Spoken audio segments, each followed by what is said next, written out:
Hello friends, कैसे हो आप सभी। आज हम 3 क्वेश्चंस करेंगे on the basis of gates. ये क्वेश्चन आया हुआ है CU सेट 2019 में, एंट्रेंस टेस्ट होता है PhD रिसर्च प्रोग्राम का, उसमें ये क्वेश्चन आया हुआ है।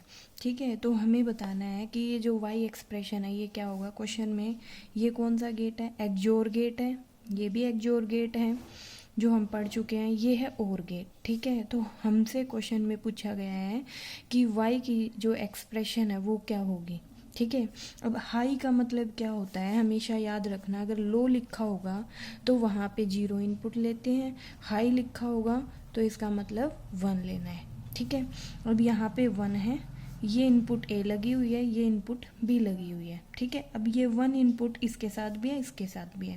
अब पहले वाला मैंने तुम्हें एक शॉर्ट ट्रिक बताई थी कि डायरेक्ट अगर मान लो यहाँ पे x लगा हुआ है, यहाँ पे 1 लगा हुआ है, तो आंसर क्या बनेगा, x बार बनता है। ठीक है, y is equal to x bar बनता है। तो अब यहाँ पे देखो A1, तो यहाँ पे A बार आ गया, यहाँ पे B1 तो यहाँ पे B बार आ गया।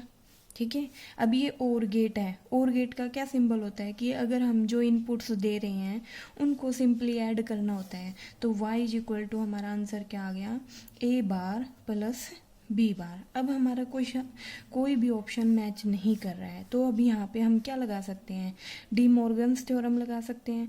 डी मॉर्गन्स थ्योरम क्या कहती है, change the sign break the line. अब देखो लाइन ऑलरेडी ब्रेक हो चुकी है, तो मैं क्या कर सकती हूँ यहाँ पे A बार प्लस B बार, अब मैं एक बार 2 बार लगा सकती हूँ क्योंकि एक बार से दूसरा बार कैंसिल हो जाता है। ठीक है, अब यहाँ पे डी मॉर्गन्स लगा सकती हूँ, change the sign break the line, A bar के ऊपर बार डॉट B बार बार। ठीक है, अब A डबल बार या B डबल बार, उसको हम A लिख सकते हैं। ठीक है, तो यहाँ से क्या आ गया, A डॉट B, या डायरेक्ट हम यहाँ से चेक भी कर सकते हैं कि A डॉट B बार, अगर मैं यहाँ डी मॉर्गन्स लगाऊँ तो हमारा आंसर क्या आता है, change the sign break the line. Change the sign का मतलब डॉट प्लस में और लाइन को ब्रेक, क्या ये इसके इक्वल आ रहा है, आ गया ना। ठीक है, तो हम यहाँ पे डी मॉर्गन्स लगा के अपना आंसर चेक कर सकते हैं। तो हमारा आंसर कौन सा आ गया, A डॉट B का bar, third option is the right answer. ठीक है, नेक्स्ट जो क्वेश्चन है वो आया हुआ है नेट जून 2019 का ये क्वेश्चन है।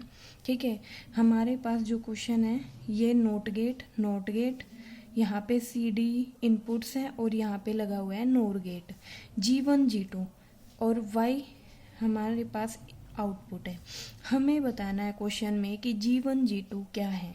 ठीक है, if y is equal to AB plus C bar D bar, y का एक्सप्रेशन हमारे पास गिवन है क्या, AB plus C bar D bar, तो हमें क्या बताना है, the gates G1 and G2 must be. हमारे पास 4 ऑप्शंस हैं, इनमें से हमें बताना है कि G1 G2 क्या होंगे। ठीक है, अब हम इसको कैसे कर सकते हैं, यहाँ से देखो A यहाँ पे नोट गेट लगा हुआ है, तो यहाँ पे जो आएगी बाहर वो A बार आएगा, यहाँ से B बार आएगा। अब G1 गेट का हमें नहीं पता है, तो मैं सबसे पहले ही CD वाला लेती हूँ। यहाँ पे CD इनपुट्स हैं, यहाँ पे कौन सा गेट है, नोर गेट है। नोर गेट का एक्सप्रेशन जब हम लिखते हैं, यहाँ से क्या आउटपुट आएगी नोर गेट में से, C प्लस D का बार। ठीक है, यहाँ डी मॉर्गन्स लगा के हम क्या लिख सकते हैं, C बार डॉट D बार। ठीक है, अब यहाँ पे C बार डॉट D बार आ गया, क्लियर। अब हमारे पास y एक्सप्रेशन गिवन है AB plus C bar D बार, C बार D बार तो आ गया। ठीक है, अब देखो हमारे पास अगर मैं यहाँ और गेट लगाऊं, G2 की जगह और गेट लगाऊं, तो AB प्लस में C बार D बार, ये चाहिए ना हमारे पास, ये एक्सप्रेशन आ रहा आउटपुट एक्सप्रेशन। ठीक है, अब C बार D बार तो आ गया, अब AB को कैसे ले, अगर मैं इस गेट को मान लेती हूँ, अगर मैं और गेट मान लेती हूँ तो AB कैसे आएगा, यहाँ पे A बार B बार है। ठीक है, अब हमारे पास मैं यहाँ से ऑप्शन से भी चेक कर सकती हूँ कि पहले यहाँ पे और गेट लेके देखूँ, फिर यहाँ पे नैंड गेट लूँ, फिर ऐसे भी चेक कर सकते हैं। ठीक है, अब देखो यहाँ पे AB हमें लेके आना है, AB कैसे आए। ठीक है, अब AB कैसे आ सकता है, A bar B bar inputs हैं, इसको हम कैसे लेके आ सकते हैं, अगर A bar plus B bar और इसका बार हो जाए, तो डी मॉर्गन्स के according A double bar dot change the sign B double bar, ठीक है, double bar A dot B बन गया, ठीक है। अब यहाँ पे इनपुट्स ए बार बी बार हैं, ठीक है।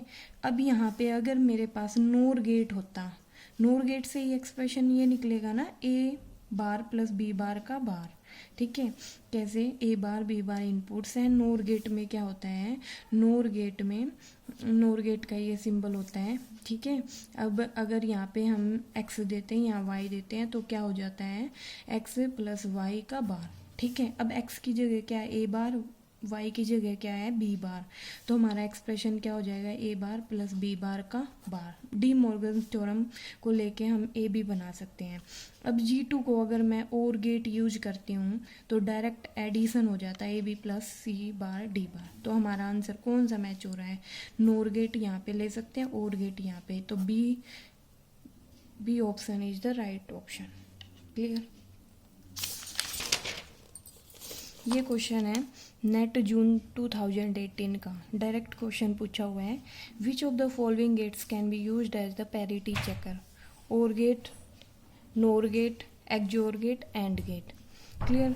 तो पैरिटी चेकर हमें बताना है, पैरिटी चेकर के लिए हम क्या एक्सप्रेशन क्या बता सकते हैं, पैरिटी चेकर देखो, अब देखो जब हमने एक्सोर गेट पढ़ा था, एक्सोर गेट का जो आउटपुट हमें मिलता है, जब हम इनपुट्स को सेम लेते हैं तो हमारा जो आउटपुट होता है वो हमारे पास 0 बनता है, और जब हम इनपुट्स को डिफरेंट लेते हैं तो हमारा आउटपुट 1 बनता है। इसीलिए अगर हमारे पास कहीं पे भी आउटपुट 1 मिल रही है, ठीक है, तो हमें डायरेक्ट आइडिया लग सकता है कि जो हमने इनपुट दी होंगी इस गेट को, इसका मतलब में डिफरेंट होगी, ठीक है। मान लो हमारे पास आउटपुट 0 मिल रही है, तो डायरेक्ट हम बता सकते हैं इसका मतलब हमने जो इनपुट्स दी है गेट को वो सिमिलर दी होंगी। तो डायरेक्ट क्वेश्चन ये याद भी रख सकते हैं कि XOR gate is the parity checker, ठीक है। इसके 3 नाम हो गए, बफर सर्किट भी बोल सकते हैं, इसको कंट्रोल्ड इन्वर्टर भी बोल सकते हैं, और इसको पैरिटी चेकर भी बोल सकते हैं। Clear. Okay, thank you very much.